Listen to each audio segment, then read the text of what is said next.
pour faire suite à la vidéo sur le moulin à céréales, j'ai eu différentes questions sur le moulin. Donc, premièrement, la question qui arrivait le plus souvent, c'est est-ce que je vendais ce moulin ou est-ce que j'étais vendeur de moulin? Donc, je ne suis pas un vendeur de moulin. Je présente ce moulin à céréales qui est un moulin électrique. Alors, le nom de la marque, c'est Versela ETM.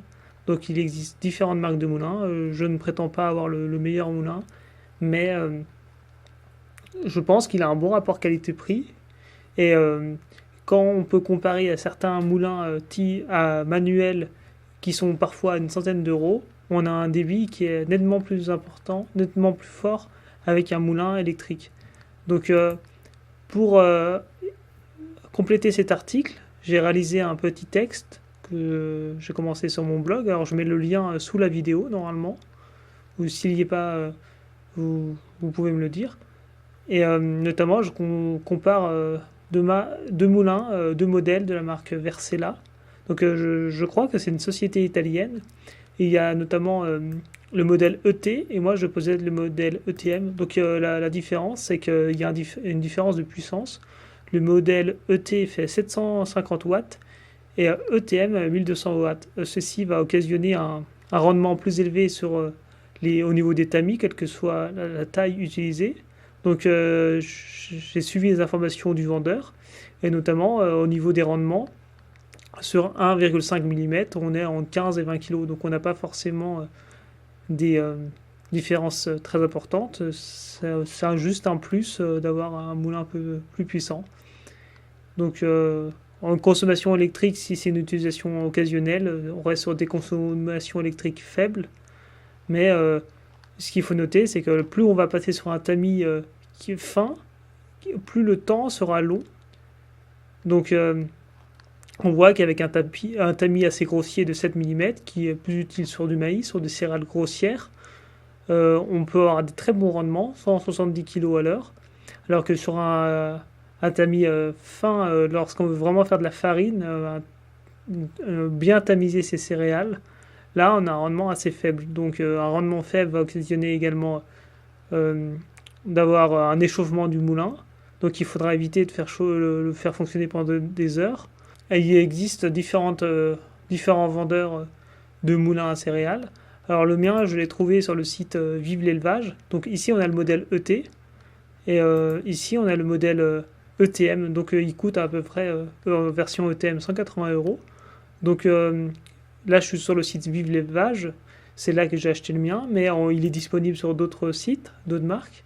Alors on peut taper dans le moteur de recherche Versela ETM. Ou d'autres marques de moulins si on est intéressé. Ici sur le site Tom Press, il est à 229 euros au lieu de 180. Et sur le site Ferme de Beaumont, je l'ai trouvé. Alors ici on a les deux modèles. On voit le ET où ça dépend la dénomination, elle peut changer.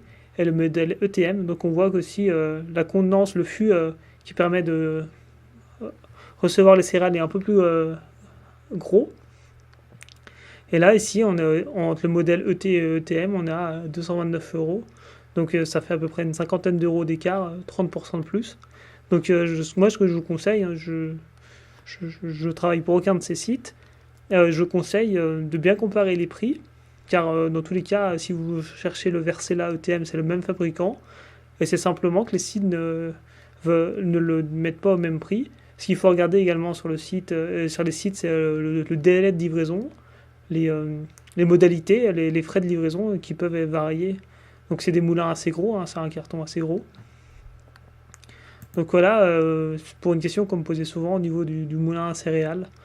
Donc moi ce que je vous conseille, c'est de bien chercher les prix qui oscillent entre 150 et 180 euros pour cette marque-là. Donc après il y a des moulins plus gros.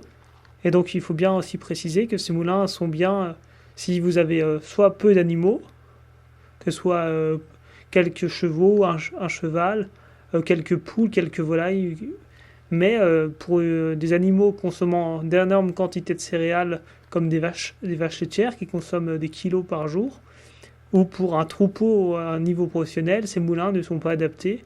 Il faudra alors se tourner vers des moulins de type industriel ou professionnel. Ce ne sont pas les mêmes tarifs, pas les mêmes alimentations électriques.